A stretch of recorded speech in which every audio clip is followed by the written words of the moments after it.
राजकुमार जी, बिलासपुर से। श्री राम। महाराज जी, आपके चरणों में कोटि कोटि प्रणाम। महाराज जी, जैसे लोग भंडारा कराते हैं, भगवान के नाम का प्रसाद या लंगर लगाते हैं, तो ऐसा बोला जाता है कि प्रसाद बांटने वाले के पाप कट रहे हैं और भोग पाने वाले के हिस्से में आते हैं और उनके पुण्य नष्ट होते हैं। तो महाराज जी, हम अपने हिस्से के पाप किसी और को क्यों दें कि हमारे खुद के गलत कर्मों की सजा कोई और क्यों भोगे? और महाराज जी, उद्देश्य इसका दूसरा भाव कर लो कि भगवान ने हमको 4 रोटी दी है तो 2 में हम बांट कर खा रहे हैं। पाप पुण्य काहे को लगा?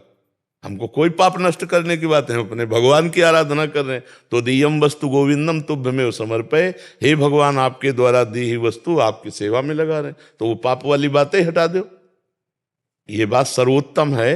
तो दियम वस्तु गोविंदम तुभ्यमेव समर्पये, हे गोविंद आपने जो मुझे दिया उसी में से हम कुछ बांट रहे हैं। कोई पुण्य का कोई पाप का झंझटे मत रखो, तो ये भगवत सेवा बन जाएगी। महाराज जी, अगर करने वाले का कोई संकल्प ना हो, वो ये भाव रखे कि मैं अपने आराध्य देव को ही विविध रूपों में पवा रहा हूं, तो ये और सामने वाले के किसी भी उस पे तो आएगा नहीं महाराज जी। हाँ, अब सामने वाले को ये ध्यान रखना है कि यदि आप गृहस्थ हो और तीर्थ या धाम आए हो तो ऐसे मत करो यार, ऐसे मत करो। तुम बाबा जी नहीं हो, तुम गृहस्थ हो। बिहारी जी के मंदिर में मिले, राधा वल्लभ जी के मंदिर में मिले तो ऐसे ले लो किनका, वो भी थोड़ा। ये भर भर के जो बढ़िया खीर और पकौड़ा और समोसा जो खा रहे हो, ये ठीक नहीं है। तुम गृहस्थ हो, तुम अपनी कमाई करते हो, तो धाम आओ तीर्थ आओ, 2 को पवा दो, लेकिन पाने की इच्छा मत रखो। तुम गृहस्थ हो, गृहस्थ आदमी को ऐसे नहीं करना चाहिए यार। तुम्हारे पास मेहनत के कमाए हुए रुपए हैं, कुछ ना हो तो एक दिन उपवास कर लो, दूसरे दिन थोड़ा चना चबेना चबा के पार कर लो। धाम आयो 2-3 दिन, अब दूसरे का दिया हुआ हलवा पकौड़ी रबड़ी रसगुल्ला खाओगे तो तुम्हारा ना तो बुद्धि काम करेगी और ना भजन बनेगा, सुकृत और नष्ट हो जाएंगे। ये बात समझ लो। इसीलिए हम कई बार सत्संग में प्राय रोका है कि मंदिर में आप प्रसाद ले सकते हो, ये जो बाहर सब दान पुण्य वाला भावनात्मक है, ये तुम्हारे लिए हानिकारक होगा, नहीं लेना चाहिए। जैसे परिक्रमा आदि पे बट रहा है, वो तो चलो हम ऐसे किया चल दिया महाराज जी। जैसे किसी आश्रम आदि या कहीं रुकते हैं तो वहां अगर पाते हैं तो उतना देना चाहिए, देना चाहिए। अगर आप होटल में जाओ तो पता चले कि ये भोजन हमें 100 रुपये का मिलेगा, तो हम कह रहे हैं ना 100 रुपये तुम दो तो 50 तो दे ही दो, वहां ठाकुर जी के चरणों में चढ़ा दो। फ्री पाके मत आओ। अगर गृहस्थ हो तो तीर्थ धाम जाओ, कहीं भी फ्री पानी भी मत पियो। अगर पानी भी पिया तो 2 रुपया वहां रख दो। ऐसे चलना चाहिए। गृहस्थी तप के अंतर्गत ही आ जाता है महाराज जी। बिल्कुल बिल्कुल, इसको बहुत सावधानी से, इसीलिए तीर्थयाटन जो है सब कोई नहीं लाभ ले पाता है। तीर्थों में जाकर नशा करना, तीर्थों में जाके होटल बुक करके व्यभिचार करना, तीर्थों में गंदे आचरण, भारी पाप कमा के आ रहे हो।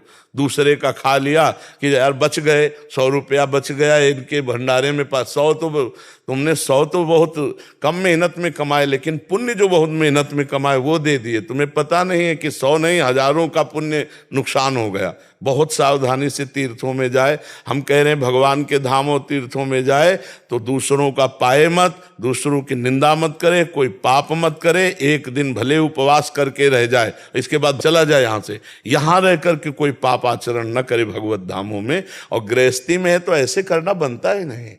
ऐसे वो बांट रहा है, अगर ऐसे किया तो 50 रुपए उसकी जेब में डाल दो, हम मान गए तुम्हारी बात। इसमें फिर दूसरा सिद्धांत ये समझ आ रहा है कि जैसे पाप उसके नष्ट हो रहे हैं, ये ले रहा है, ये एक सिद्धांत हो गया। इसमें ये समझ आ रहा है कि इसका जो तप है, उसका जो पुण्य बना और उसको लाभ जा रहा है, इसके पुण्य नष्ट हो रहे हैं। इसमें हम गृहस्थ धर्म की एक मर्यादा भी है। हम और पाप पुण्य दोनों को छोड़ रहे हैं। गृहस्थ धर्म की, आप कमाते हो, आप तीर्थ आए हो, धाम आए हो, आप 2 का पेट भरना सीखो। अपने पेट को भरो मत किसी के दान पुण्य के वस्तु से। अपने तो जैसे बने वैसे खाओ पियो। अब जैसे धाम आए हो तो 100 रुपया के चना ले लिए, बंदरों को डाल दिए, कुछ दाना 10 रुपया के डाल दिए। हम जो पक्षी वृंदावन के खा, जैसे भूखे गली में इधर उधर बैठे रहते हैं अपंग, कोई कुछ 2-4 फल ले लिए, सेव 1-1 बांट दिए, हो गया। गृहस्थी में हम कह रहे कुछ नहीं है ना। जब भगवान सुदामा जी के तंदुल पा सकते हैं तो तुम्हारी कुछ भी वस्तु 2 फूल ले लिए बिहारी जी के चरणों में चढ़ा दिए, लेकिन हम किसी का खाएंगे नहीं, हम किसी का दान पुण्य लेंगे नहीं। गृहस्थ आदमी ऐसे चलना चाहिए। विरक्त का है कि अब बाबा जी कहीं पेट भरना, जहां भगवान व्यवस्था कर दे पाया और दिन भर भजन किया। गृहस्थ को ऐसा चाहिए कि अपनी मेहनत का धाम आदि तीर्थ आदि खाए, कहीं भी किसी दूसरे का दान पुण्य का भोजन न करे। अगर साधु महात्माओं के आश्रमों में भी पावे तो वहां ठाकुर जी के सामने कुछ न कुछ भेंट चढ़ा दे, या फिर भेंट ना हो तो सेवा कर दे, सोहनी लगा दे, वहां दोना पत्तल फेंक दो, निपट जाएगा। हम ऐसे फ्री किसी का ना खाए।